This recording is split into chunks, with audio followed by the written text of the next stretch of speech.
Mga tol, ako yatag sa inyo karon mga tol. 3M mga tol. Dili 3 billion mga tol ha. Lamta na. Kini 3M mga tol. Gamit kini sa itong kinabuhi mga tol.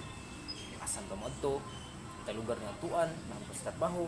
Antay mga ka alam mo nga laing tao nga wala kaila. Unang mga tol. Mo ni gitawag mga tol og magibagay. Ba? Importante ka na mga tol. Ikaw mga tol is makisama, di ba? Yung pagiging makisama mga tol, naku, ang laking tulong yan. Pinaka-importante sa lahat mga tol is ang makiramdam. Pinaka-rabis yan mga tol. Karamdaman mo lahat ng nangyari sa paligid mo, yung mga tao sa paligid mo. Fairness mo kinabuhi mga tol, ba't ngayon ka? Pero giday, wala na.